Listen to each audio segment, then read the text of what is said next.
welcome to Real Actors, Real Answers, the podcast where you are the star.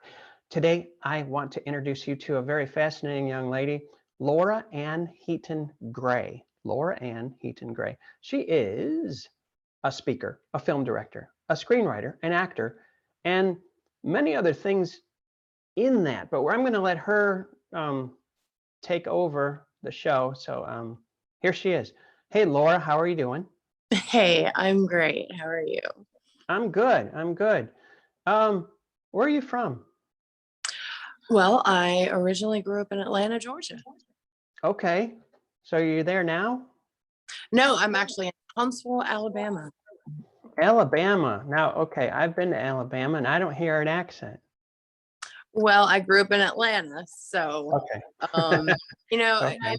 growing up in Atlanta, people come from all over the world, and so you're not surrounded by people who are have one particular accent. Definitely not a lot of Southern accents that are in Atlanta, but also just through acting training and all of that, I've learned how to not have an accent and just have a generalized American accent. So you have a choice in that. I'm saying that for the benefit of other people. Oh, I can't learn an accent. Oh, yes, you can. It just takes some conscious effort to go to it or try and draw it away from, I've heard people do that, I don't want my Texas accent. It's like, why? That's fascinating. I love it. But right. Now well, go when I get around family that is from Alabama, it starts coming out, and I'll start saying things like this because that's the way they talk. But no. Okay, see, you can pull it out. It's right there. I just heard you. Yeah, it's fascinating. The whole thing is, I love the process. Now listen, I would like you to share, please. I'm very excited about everything that you do. Your basket is full. Tell me about your acting career. How did it start out and how did it branch out? You take over here. Okay. Well, growing up in Atlanta, there are tons of opportunities to get involved in the arts and train. And so I started out with dance first. I was in, I guess, elementary school, and our class went to go see the Nutcracker, and I fell in love with ballet. And so I started with the Georgia Ballet, and by the time I was 12 or 13, I think I was 12, I became a company dancer for the Georgia Ballet. And then I also started with acting training. I got acting training at Alliance Theater. I was taking voice training at various different schools. I just fell in love with the arts, and we were in a position where, we didn't have a lot of money, but my dad literally gave every extra penny for me to be able to study the arts, because he saw that gifting in me. And so just, studying, I spent all of my childhood studying the arts. When I would leave school every day, I would either be going to voice class or dance class or acting class. And so it was just my life. That was just who I was. That led later on for me to be able to have the opportunity to audition for Disney's Beauty and the Beast, for the Broadway touring group. So I did that for a little while. Actually, there's a lot to my story. Actually ran away from home, and ended up in a very bad situation with the people that I was staying with, and I ran away from them at that time. And that's when I went to Chicago and auditioned for Disney's Beauty and the Beast. And I did that for a little while, and then eventually I contacted my dad, let him know where I was and I was safe and all of that. And he was like, that's really great that you're getting to do what you're doing. That's always going to be there. he is a disabled veteran from Alabama, so I could go to any Alabama state supported school on the GI Bill. And he was like, don't throw that away. Don't throw an education away. You always need something to fall back on. And so he convinced me to come home. He was a big Alabama fan, but because I had dropped out of school, ran away, all of that, I had to get my GED. And Alabama, if you go to Alabama, if you get accepted at Alabama with a GED, then you have to take like a whole year's worth of like 099 classes, which don't even count. And the GI Bill doesn't cover those anyway. And so we found a school up in North Alabama called University of North Alabama. I went there. I was a theater major with a photography minor. I got into photography because my theater director told me, I guess it was about my sophomore year, that I really had an eye for directing and that I should really put my concentration in that area, and that taking a photography class would be great for someone looking to get into directing because it helps you really hone in on details about certain things. And so that's how I began in photography. Met my husband at college. We got married, accidentally started a family, as that sometimes happens. And so with all of that, I had to quit everything to raise a family. And so we decided at that point, since we've already started a family, if we're going to have more kids, let's go ahead and have those kids so that we can get them out of the way. And that sounds bad, get them out of the way, but go ahead, and do that so that, it's not so spread out. And I love that idea because I wanted to get back to my career. And so my third daughter was born, and she was about 2, I guess, when I got an opportunity to be a part of a pilot for Lifetime called HR. It starred Alicia Silverstone, Peter Fonda. Unfortunately, the pilot never made it to television, but it was my introduction to film, and I absolutely fell in love with film. And I knew there on set, like it was like God literally whispered in my ear or thumped me on the ear and was like, this is what I want you to do. But I want you to tell your stories, the stories that people can relate to, that you can give a message of hope and encouragement to, and share the gospel through. And so I was like, well, I don't know anything actually about doing anything in film other than acting. And so I had to really start studying. I found some mentors that I had known online. Like at that time, like Facebook was fairly new. And so I was connecting, to people, and there were, film groups and stuff. And so I found a few mentors that really knew about screenwriting, that could help me with how do I get these ideas on paper in order to, make a script that is, how it is supposed to be written. And, also producing, because once you've written the script, you need to know how you're going to then make it. And so, the advice that I kept getting over and over again is, just go for it. Like, just jump in there. Even if you have no idea what you're doing, grab a camera and go film something.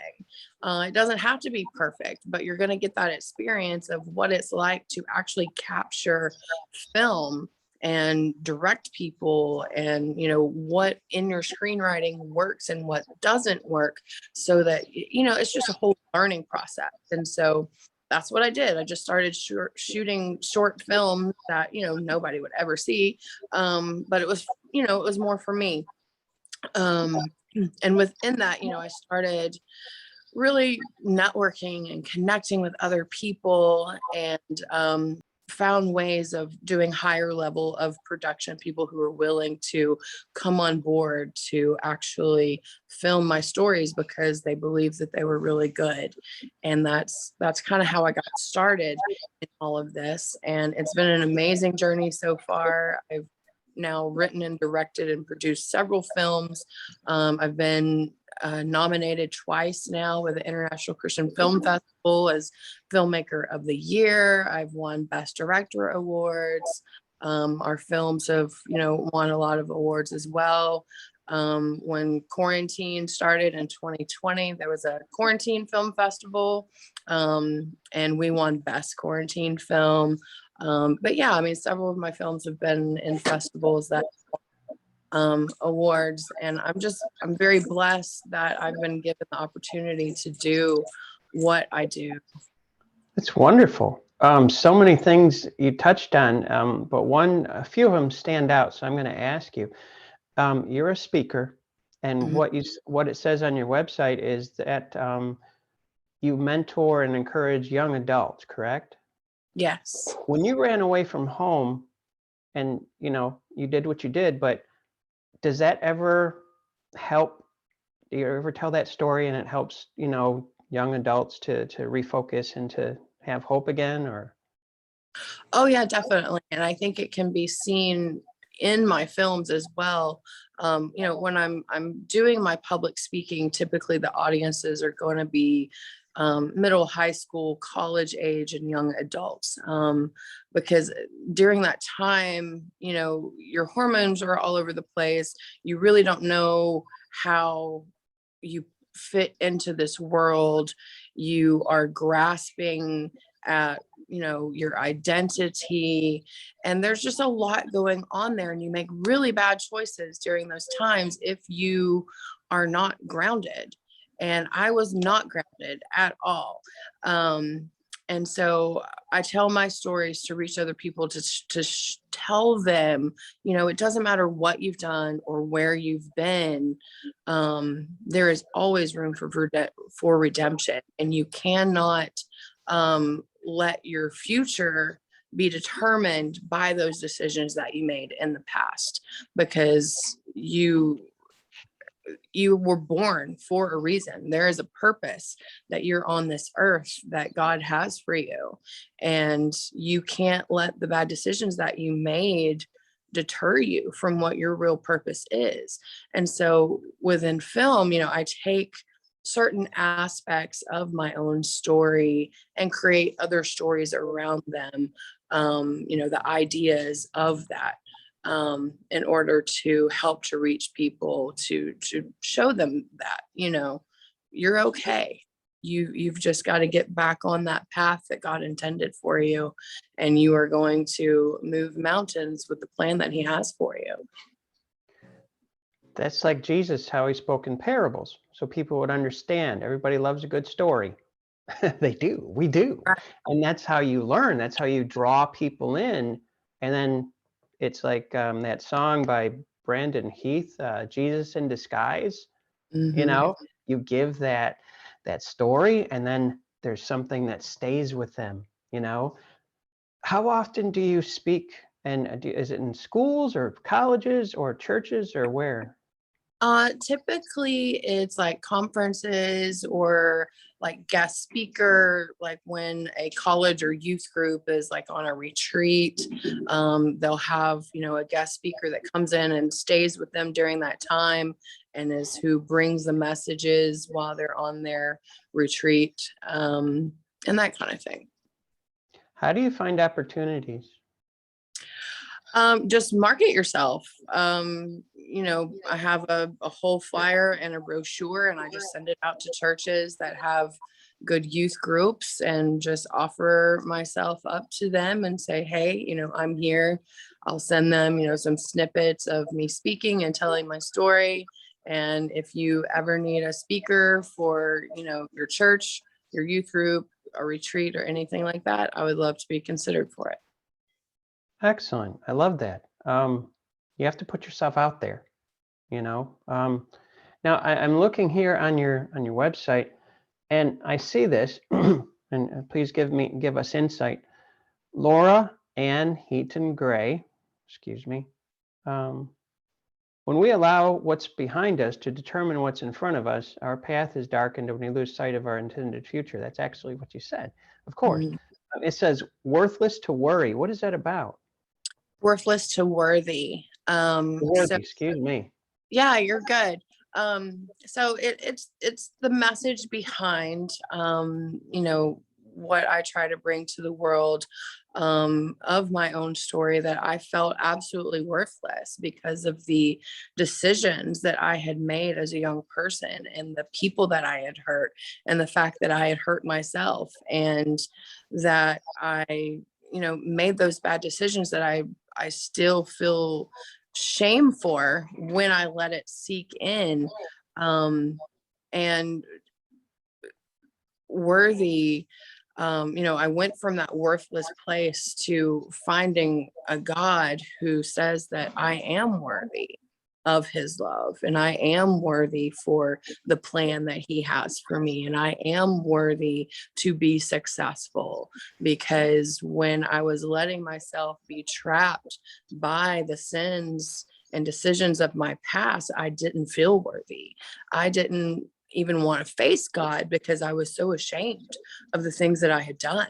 And I had to come to a place of listening to him call me and tell me, but you are worthy. And so that's what it's all about, from going worthless to worthy.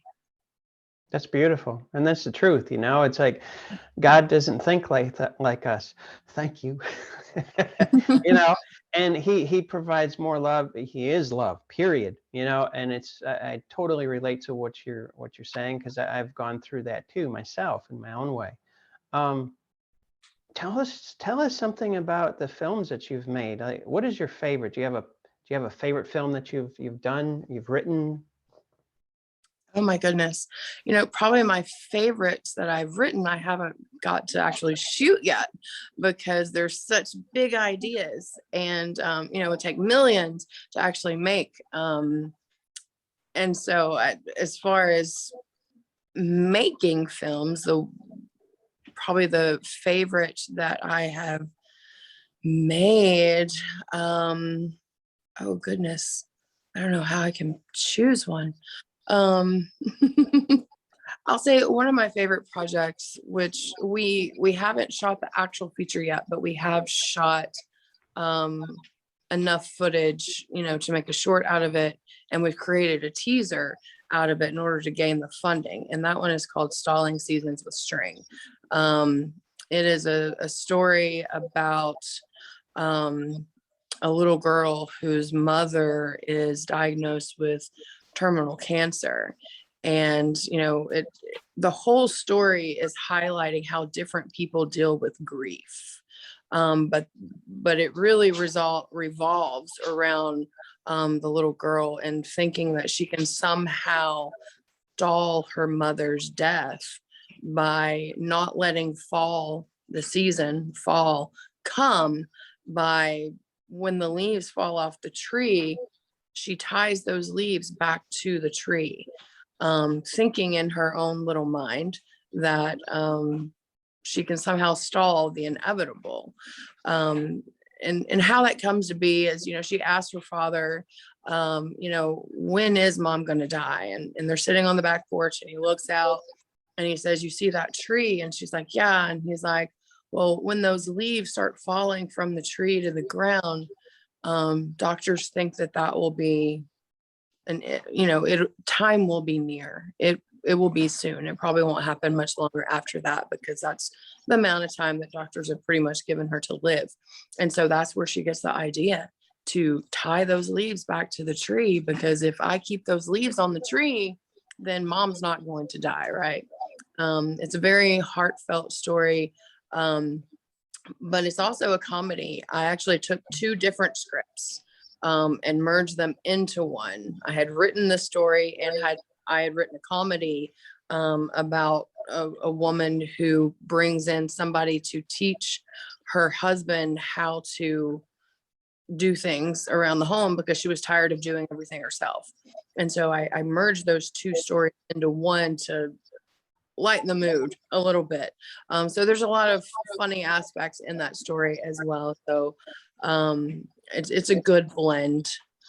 But it's a great story that will really touch a lot of people, right where it stings, but still give you a little laugh at the same time. What is the title again? Stalling Seasons with String. Okay. And where can we find that? It's on you. It's on my YouTube channel right now. Which the YouTube channel, it's under the Excelsior Studios YouTube channel. Okay. How do you find your actors? I have built very good relationships with a lot of actors. I'm also an acting coach. I've been doing that for many years. And so I've built a lot of relationships with actors, and I go to a lot of film festivals and build relationships with other actors. And of course, I'm part of Christian Casting with Laura May, and some other groups. And so I've been able to build a strong foundation there of actors that I know, and I've seen their work. I know what they can do.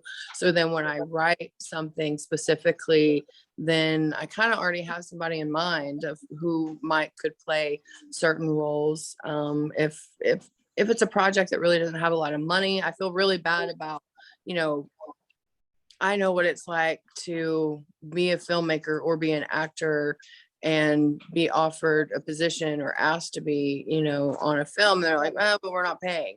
I know what that feels like. And so I don't like doing that to other people.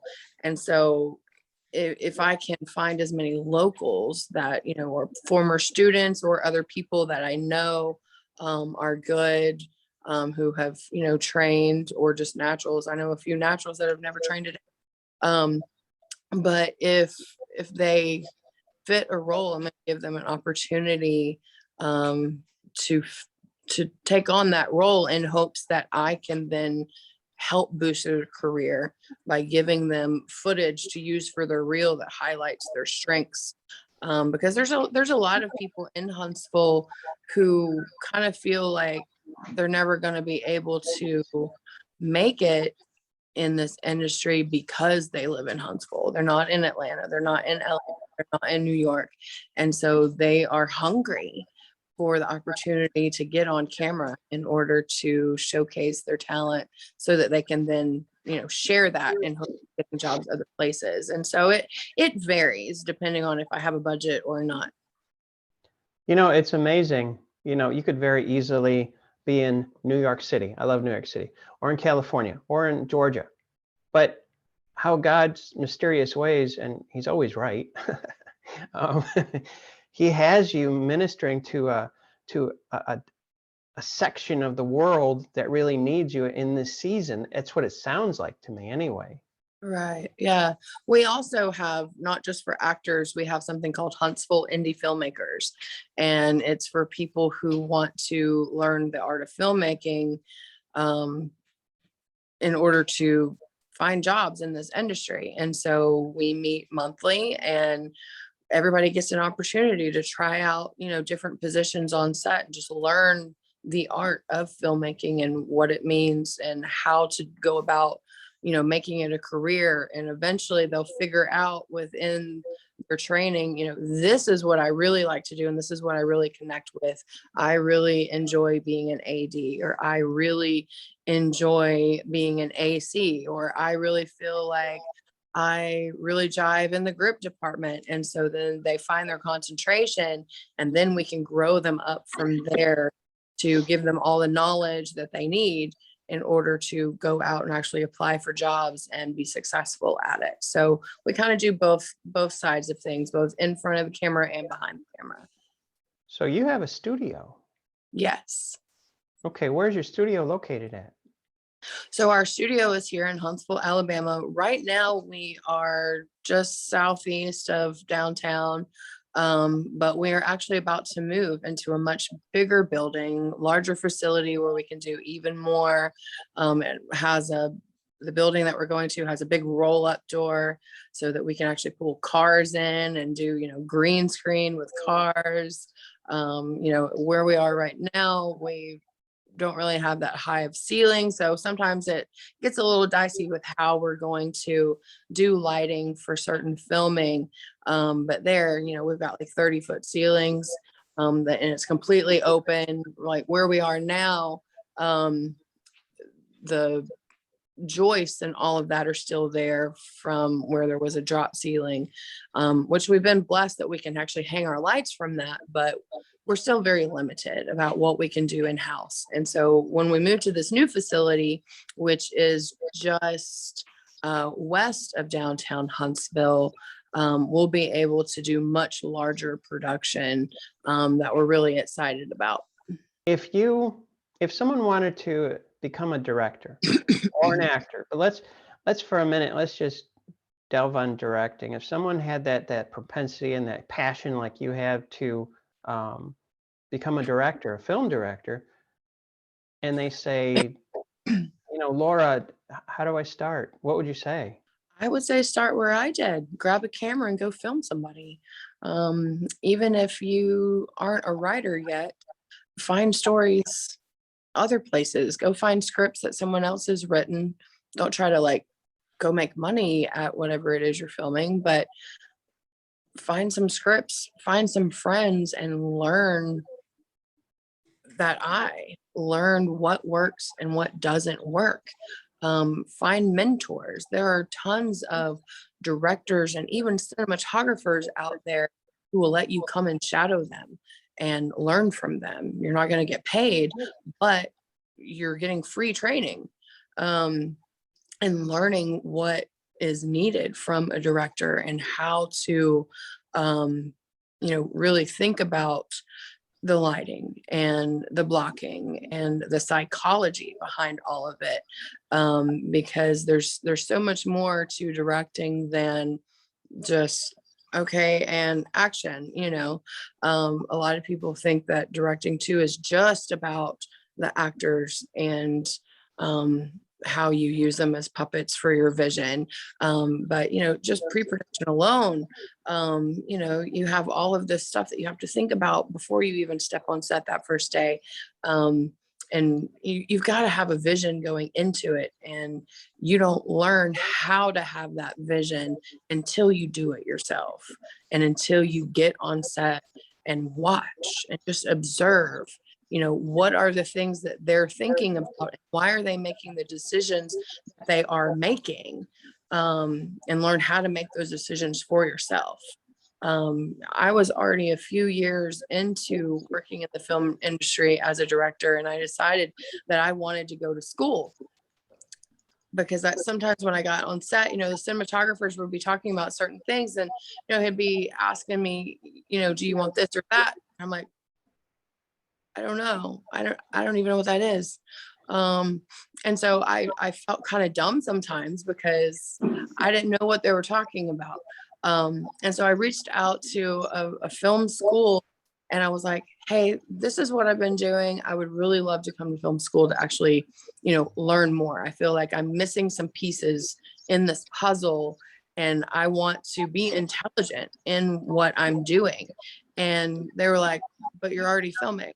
And I was like, well, yeah. And they're like, you don't need us. Continue to grow and learn on your own, because that's where you find your skill and where you find who you are as a director. And at the time, I was kind of mad. I was like, I want to give you money to teach me how to be a filmmaker.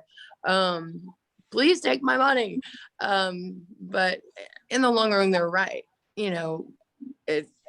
You have to just come into your own as a director, but you've got to put in the work in order to discover the kind of director that you are.